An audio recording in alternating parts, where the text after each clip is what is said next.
تین چیزیں میں نے آپ کے سامنے پیش کی. آپ پر ہے اللہ والوں کی حکومت, ہوا پر ہے اللہ والوں کی حکومت, زمین پر ہے مٹی پر ہے اللہ والوں کی حکومت. اب آخری چیز پیش کرتا ہوں جس کو کہتے ہیں پانی. پانی پر بھی اللہ والوں کی حکومت. اور کیسے تصور کرتے ہیں اللہ والے, ان کی حکومت کا سکہ کیسے چلتا ہے. حضرت عمر ابن خطاب ہی کے حوالے سے بات کر لوں, اس کے بعد پھر آگے چلوں گا. اللہ کو اکبر. حضرت عمر ابن خطاب کا دور ہے, اسی دور میں آپ نے گورنر بنا کر حضرت عمرو بن عاص کو کہاں بھیجا تھا؟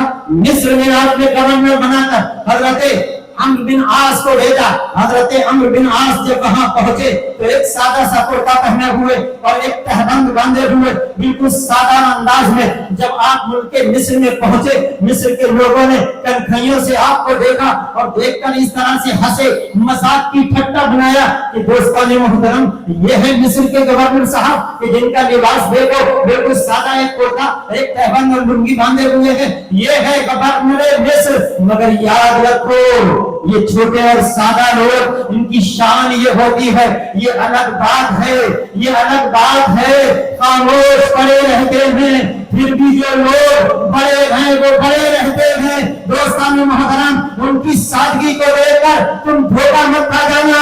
یہ کوہیا نشین زمین کے ذروں پر حکومت کرتے ہیں, آسمان کے ستاروں پر حکومت کرتے ہیں, پانی کی لہروں پر حکومت ہوتی ہے. اللہ کو اکبر. حضرت عمرو عاص فرماتے ہیں کہ میرے ہی دور گورنری میں ایک وقت ایسا آیا کہ مصر کا دریائے نیل خشک ہو جاتا ہے, اور جب دریا خشک ہو گیا تو وہاں کی بستی کے لوگ آئے اور آ کر کہتے ہیں گورنر صاحب ہمارے یہاں کی ریت یہ ہے, مصر کا رواج یہ ہے, جب یہ دریا سوکھ جاتا ہے تو یہاں کے لوگ ایک نئی نویلی لڑکی کو, ایک کنواری لڑکی کو دلہن کی طرح سجاتے ہیں, اس کو زیورات پہناتے ہیں, اس کو بنا سوار کر دلہن بناتے ہیں, اور بنانے کے بعد اس دریا کی بھیٹ چڑھا دیتے ہیں اس لڑکی کو.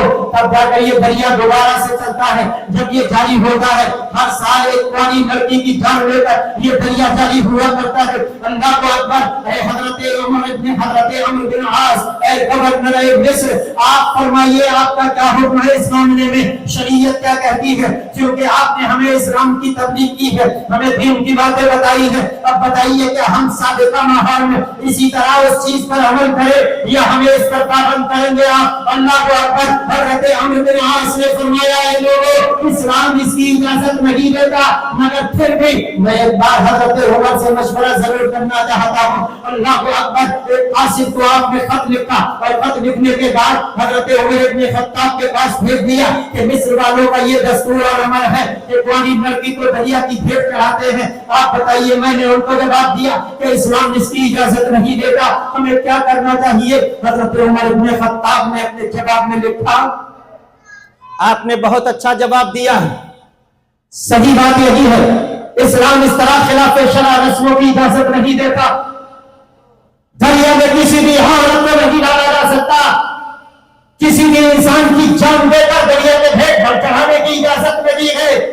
انسان کو انسان, جانور کو بھی ذبح کرنے کی اجازت نہیں کسی بھیٹ کے لیے. پھر کیا کرنا چاہیے؟ حضرت عمر ابن خطاب نے زبانی کہہ دیا کہ ایک میں خط لکھ رہا ہوں, یہ حضرت عمرو بن عاص کو جا کر دینا کہ وہ رات کی تنہائی میں جا کر دریا کے اندر یہ خط ڈال دیں گے. اللہ اکبر. قاصد آپ کا خط لے کر, اور خط آپ نے کس کے نام لکھا؟ سنو سنو میرے دوستوں, میرے عزیزوں, یہ خط حضرت عمرو بن عاص کے لیے نہیں, مصر کے گورنر کو نہیں لکھا, مصر کی جنتا کے لیے نہیں لکھا. حضرت عمر نے خط لکھا اور اس میں لکھا بسم اللہ الرحمن الرحیم.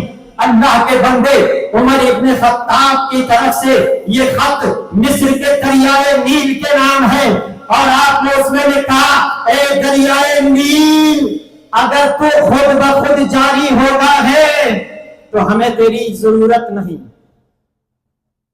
اے دریائے نیل, اگر تو خود جاری ہوگا ہے تو ہمیں تیرے پھر پانی کی ضرورت نہیں ہے, اور اگر تو اللہ کے حکم سے جاری ہو جائے تو عمر ابن خطاب تجھے حکم کرتا ہے کہ اللہ کے حکم سے جاری ہو جا,